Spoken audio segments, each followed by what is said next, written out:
கும்பகோணம் மற்றும் திருவிடைமருதூர் பகுதிகளில் ஆறுகளில் மண்டி கிடக்கக்கூடிய ஆகாய தாமரைகளை அகற்றக்கூடிய பணிகளில் ஈடுபட்டிருக்காங்க. ஜேசிபி இயந்திர உதவியோட இந்த ஆகாய தாமரை செடிகளை அகற்றும் பணி நடந்துட்டு வருது. காட்சிகளை பார்க்கலாம்.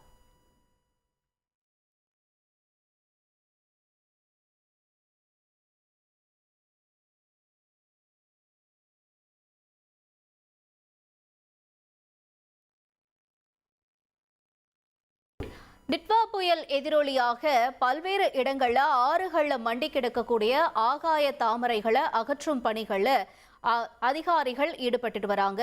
குறிப்பா கும்பகோணம் திருவிடைமருதூர் பகுதிகளில் ஆறுகள்ல மண்டி கிடக்கக்கூடிய ஆகாய தாமரைகளை அகற்றும் பணிகள் அங்க நடந்துட்டு வருது. ஏற்கனவே டெல்டா பகுதிகளில் இந்த மழையினுடைய தீவிரம் தொடர்ந்து அதிகரிச்சுட்டு வருது. பல்வேறு இடங்கள்ல நீர் தேங்கக்கூடிய காட்சிகளையும் நாம ஒரு பக்கம் பார்த்துட்டு இருந்தோம். குடியிருப்பு பகுதிகள் எல்லாமே நீர்ல மூழ்கி இருக்கக்கூடிய காட்சிகள் எல்லாமே நாம பார்த்தோம்.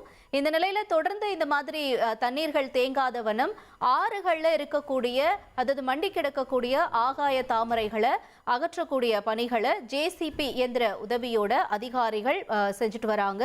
அங்க செடிகளை அகற்றும் பணி என்பது தீவிரமா நடந்துட்டு வருது.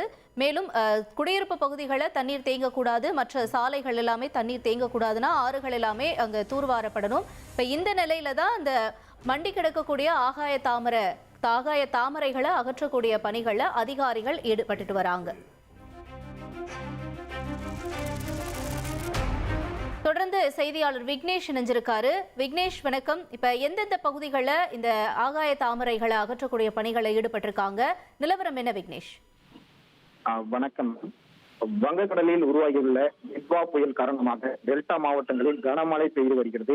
இந்த டிட்வா புயல் எதிரொலியின் காரணமாக தஞ்சை மாவட்டம் கும்பகோணம் பகுதியில் நேற்று இரவு முதல் மிதமான மழை மற்றும் விட்டு கனமழை பெய்த வண்ணம் உள்ளது.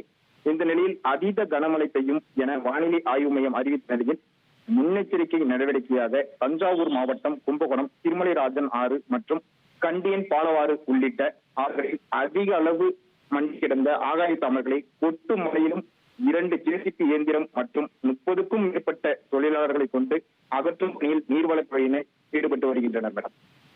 தகவல்களுக்கு நன்றி விக்னேஷ்.